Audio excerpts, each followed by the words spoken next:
Bonjour et bienvenue dans ce débat depuis le Parlement européen de Strasbourg. Vendredi dernier, les chefs d'État européens ont dit avoir trouvé un accord sur les migrants, propos qui ont d'ailleurs été assez vite tempérés par des ONG, par des partis, par des associations. Vos analyses et vos réactions à cet accord, on va voir si on y met les guillemets. Karine Gloanec-Morin, merci, bonjour, merci d'être avec nous. Vous êtes députée européenne socialiste et démocrate, c'est la première fois que vous êtes sur ce plateau de l'Humanité.fr. Je suis parlementaire depuis 15 jours seulement. C'est ça. Bienvenue à bord. Bienvenue à bord, bienvenue à vous. Philippe Lamberts, habitué, merci d'être avec nous. Philippe Lamberts, député européen Vert Alliance Libre Europe, et Patrick Le Yarrick, député européen Gauche unitaire européenne, gauche verte nordique. Alors, après cet accord passé vendredi entre les chefs d'État européens sur les migrants, on a entendu beaucoup de commentaires, c'est vrai, presque plus de commentaires que le contenu même tout de suite de ce qui s'était dit, parlant de confusion, de faux semblants, de consensus de façade, etc. Votre avis à vous, commençons par vous, Karine Gloanec-Morin, qu'est-ce que vous en pensez ? D'abord, c'est un conseil qui nous a beaucoup déçus. Bien sûr, il y a eu une première réaction un petit peu prématurée de soulagement parce qu'il y avait un accord, mais quel accord ? Vraiment un accord qui, au fur et à mesure qu'on détaillait les propositions, permettait de s'alarmer énormément sur l'incapacité de ce Conseil à faire de vraies propositions dans une crise qui n'est pas une crise migratoire, mais qui est une crise politique. Et c'était l'occasion pour le Conseil européen de se positionner justement sur une question qui est importante, mais qui n'est pas la seule question européenne, et qui aurait pu le positionner sur une meilleure conviction de sortir l'Union européenne de cette crise. D'accord. On continue avec vous, Patrick Le Yarrick, votre impression un petit peu comme ça, tout de suite, sur cet accord, sur la manière dont il est sorti, quelle a été votre première réaction ? Le Conseil européen en son entier, avec une multitude de divergences peut-être auparavant, mais a décidé de se mettre d'accord, de barricader l'Union européenne, c'est-à-dire de créer des conditions pour que tout exilé qui fuit la misère, qui se retrouverait ici, serait réexpédié dans son pays après avoir été mis dans des centres de rétention, quasiment le même système que les centres que nous avons dans les aéroports. Et puis cette décision incroyable où, sans consulter aucun autre pays tiers, on a décidé d'installer dans ces pays des camps on va y revenir de en détail rétention ou des camps de donc c'est même ceux qui font semblant de critiquer les démocraties illibérales, comme on l'a entendu ici, s'alignent là-dessus, certes avec le sourire, mais c'est quand même la même politique. Philippe Lamberts, votre première réaction également, qu'est-ce que vous retenez aussi de ce Conseil ? Je suis assez d'accord avec Patrick. D'abord, il faut voir la perversion du langage. On va vous parler de plateformes de débarquement ou de centres contrôlés. En français, on appelle ça des prisons, d'accord ? Donc on parle de faire des prisons à l'intérieur des États de l'Union et en dehors de l'État de l'Union. Petit détail, si vous demandez à chacun des États membres, tous vous répondent avec une belle unanimité, pas chez moi. C'est ça. Et on n'a pas demandé l'avis aux États extérieurs à l'Union. Donc on vous parle d'un accord dont tout porte à croire qu'il ne sera jamais exécuté. Maintenant, la musique qui sort du Conseil européen est précisément, comme vous le disiez, la musique de l'urbanisation ou de l'extrême droitisation des esprits. Autrement dit, à l'unanimité, le Conseil européen, les chefs d'État et de gouvernement des États de l'Union européenne décident de prononcer en chœur une phrase « pas de ça chez moi ». La politique migratoire de l'Union européenne, à les entendre, se résume à « nous ne voulons pas de ces gens chez nous ». Point barre. Donc il n'est pas question d'un équilibre qui dirait voilà, l'Europe accueillera sa part des demandeurs d'asile et sa part des migrants économiques, si vous voulez faire cette distinction entre ceux qui ont ou qui n'ont pas droit à la protection au titre de la Convention de Genève. Il y aura des chemins sûrs et légaux d'arrivée, mais il est évident que ceux qui ne respecteront pas les règles, eh bien, ils ne rentreront pas ou ils seront renvoyés dans leur pays d'origine. Là, on aurait pu dire qu'il y a une forme d'équilibre. Ici, c'est on n'en veut pas. On n'en veut pas, et d'ailleurs, on n'en veut pas. Et là, avec un grand sourire, Emmanuel Macron nous sert la même politique que Viktor Orban. Je veux dire, quand Macron et ses ministres et ses porte-paroles s'indignent de l'attitude du gouvernement italien, en allant même jusqu'à dire c'est à vomir. Enfin, je dis, c'est vrai, les bateaux n'accostent pas en France, mais ce que la France fait depuis Sarkozy et Valls et aujourd'hui avec Collomb et donc sous l'autorité de Macron, c'est faire dans les Alpes exactement et tous les jours ce que fait l'Italie de Salvini. Donc honnêtement dit, moi, je ne vois pas la différence. Et pas de remise en cause non plus de l'accord de Dublin, ce qui est quand même... voilà. Ce que je voulais vous indiquer, en fait, c'est un déni aussi de la démocratie européenne, puisque le Parlement européen a voté en octobre dernier une réforme du règlement européen avec des mesures, vraiment des réformes très concrètes qui permettent d'accueillir de manière beaucoup plus humaine les migrants. Et ce Conseil a ignoré vraiment les démarches des parlementaires européens. Je trouve que c'est un déni de la démocratie européenne. On avait ce matin une présentation de la présidence de l'Autriche pendant 6 mois, hein, et on a entendu le même couplet, le même refrain, Patrick Le Yarrick, devant les députés ce matin, devant les députés européens, à savoir le maître mot, en gros, de ces 6 mois, c'est migration, sécurité et migration. Oui, d'ailleurs, tout ça va dans le même sens, quoi. La semaine au Parlement européen est assez... stressante pour nous, assez inquiétante pour des gens comme nous, parce qu'on a l'ouverture de la présidence autrichienne et mercredi on aura un discours du dirigeant polonais. Donc pour des gens comme nous qui militons pour le progressisme, qui militons pour l'humanisme, on est un peu secoué et nous on n'espère pas, aucun de nous ici autour de la table, on espère qu'à l'issue des élections européennes, nous n'ayons pas des commissaires européens de ces tendances politiques. Or, s'il y a trop d'abstention, c'est ce qui nous pend au nez. Et effectivement, dans le discours des dirigeants autrichiens, mais dans les pressions que subit Mme Merkel en Allemagne elle-même, où on dit maintenant qu'on va faire un centre de tri entre l'Allemagne et l'Autriche, ça participe exactement de la même démarche, c'est-à-dire l'acte qu'elle avait eu d'accepter 1 300 000 réfugiés à peu près, ce moment-là est terminé pour elle comme pour tout le monde, sur une pression de droite extrémisée et d'extrême droite. C'est ça.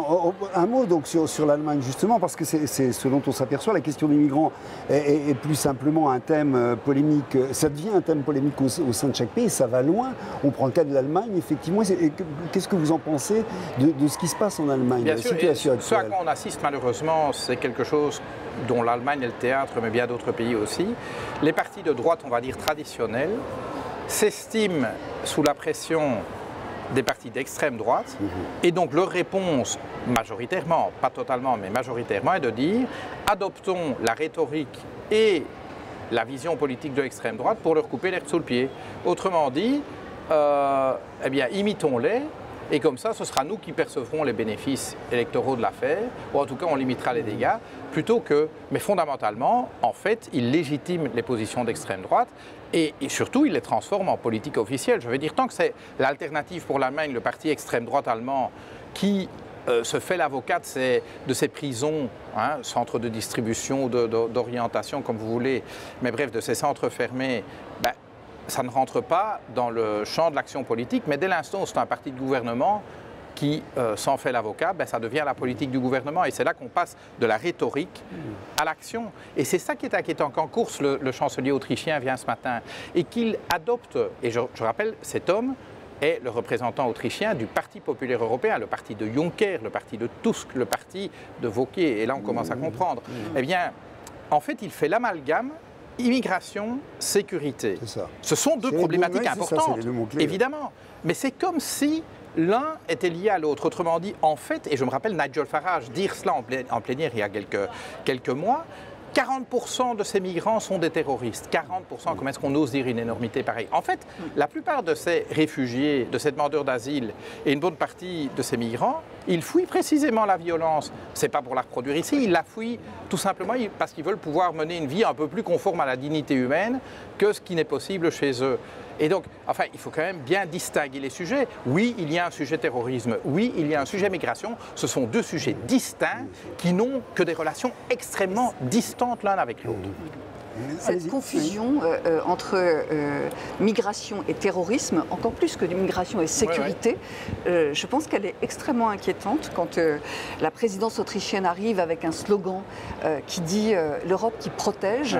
On se demande ce qu'il y a derrière, c'est-à-dire que si c'est pour protéger les citoyens européens contre, on est à vraiment l'extrême inverse de ce que l'Union européenne a voulu.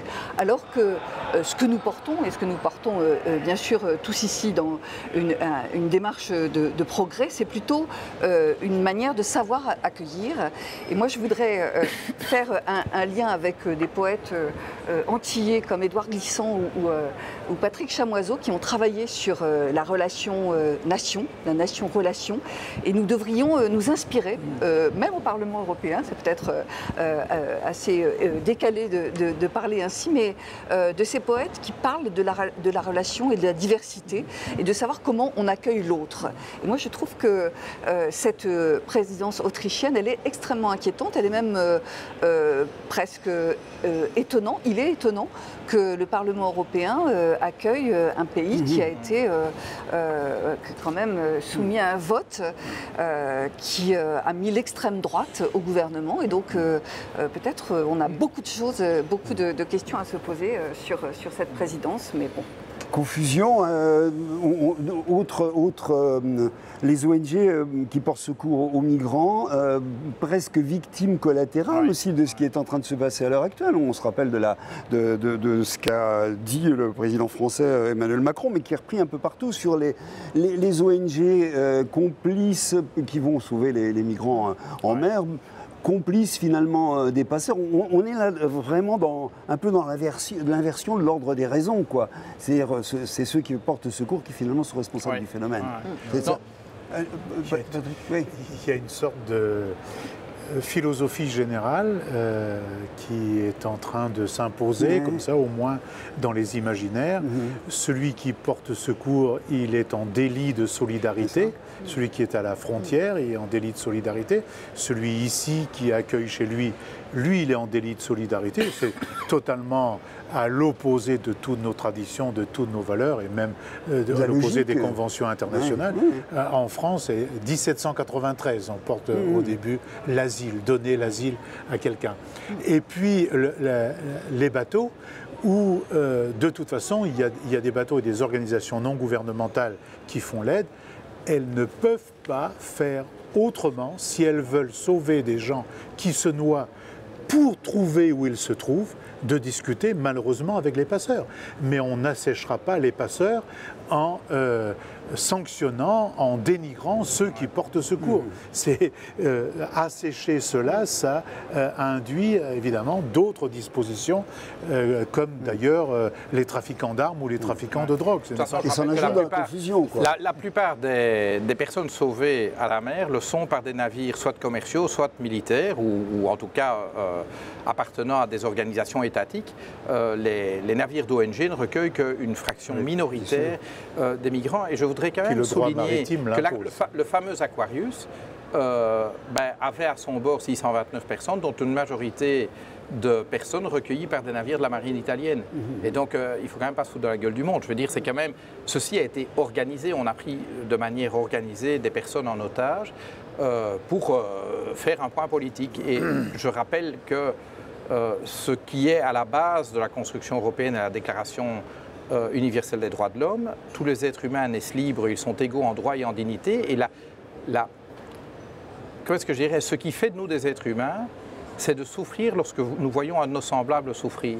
Et donc la réaction normale d'un être humain, c'est de venir au secours. Bien sûr. Et donc on voudrait criminaliser en fait le simple fait d'agir de manière conforme à la dignité humaine. Et ça montre à quel point l'extrême droitisation du discours politique gagne du terrain. Et là, les premiers responsables ne sont pas les partis d'extrême droite, les premiers responsables sont les responsables de partis politiques réputés démocratiques et qui adoptent le discours et l'action de l'extrême droite au motif de la combattre.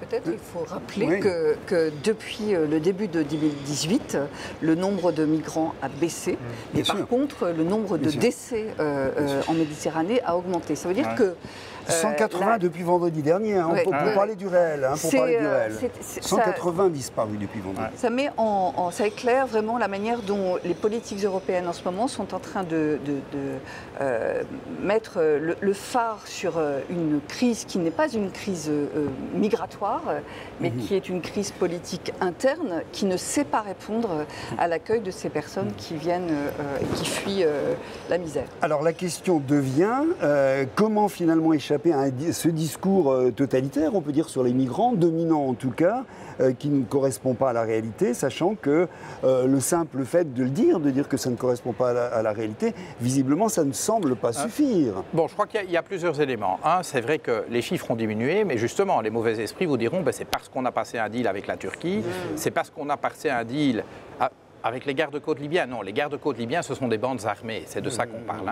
Hein. Donc, on a passé des deals de cette nature-là, et donc c'est grâce à cela, entre guillemets, que les chiffres ont diminué. Si vous regardez autour de l'Europe, si vous regardez la situation de l'Afrique, et en particulier de la bande saharo-sahélienne, si vous regardez la situation du Moyen-Orient, il faut s'attendre à ce qu'un nombre important de personnes cherchent à se sauver.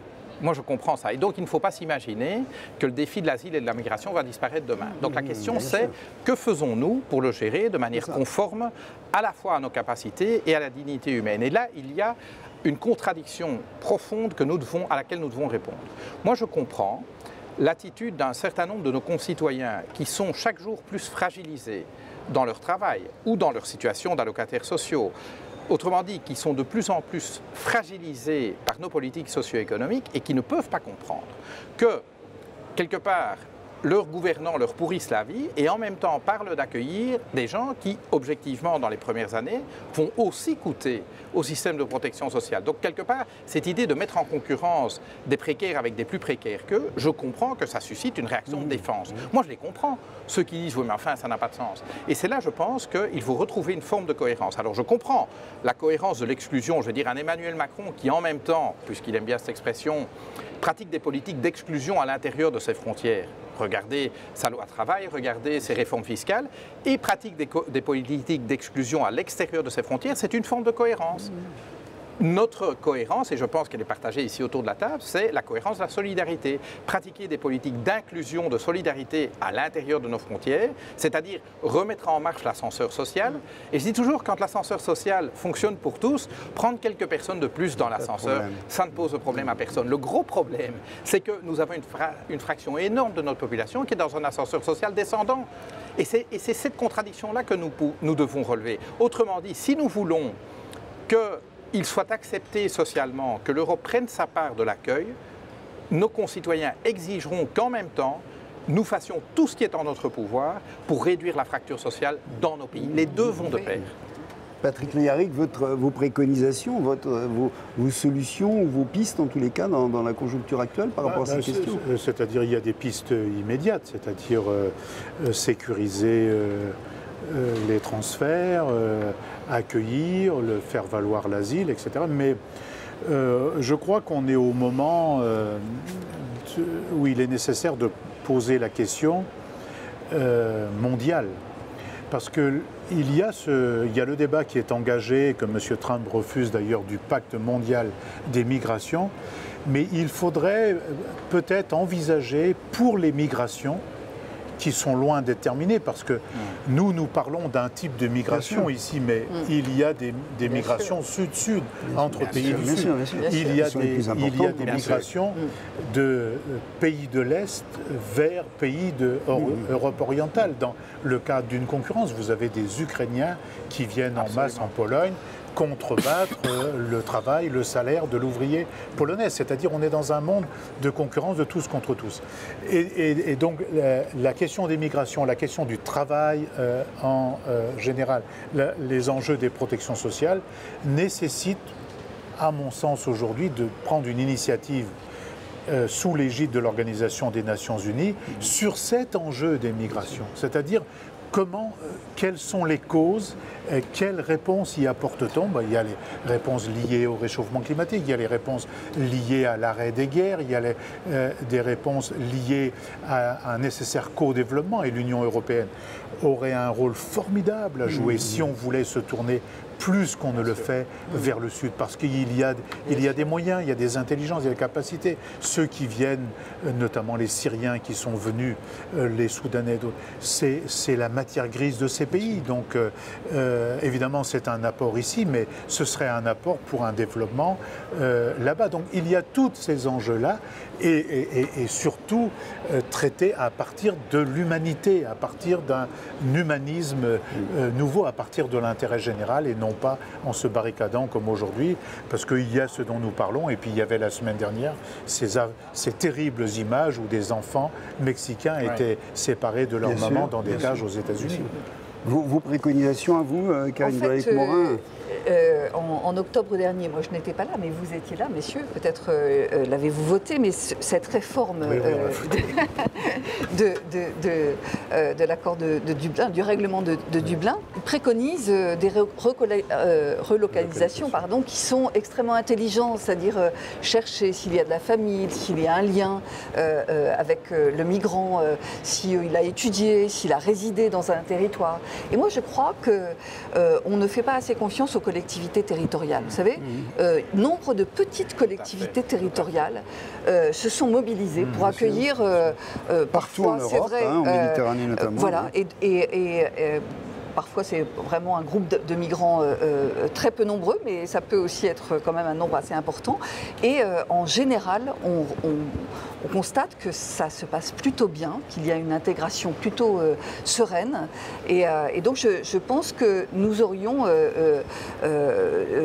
nous devrions d'abord renforcer, appliquer cette réforme que vous avez votée. Et moi, je trouve qu'elle est intelligente. Il y a plusieurs propositions qui la constituent. Et faire confiance aussi aux collectivités territoriales, puisque nous ne sommes pas... L'Union européenne, c'est aussi constitué, bien sûr, des États membres, mais aussi de tous les pouvoirs locaux. Voilà. Merci à vous. On reviendra bien sûr sur cette question qui va être largement à l'ordre du jour dans les mois, dans les semaines, dans les mois qui viennent. Merci à vous. Bonnes vacances, puisque c'est la dernière session pour les uns et les autres. Merci de nous avoir suivis. Au revoir. Merci. Au revoir.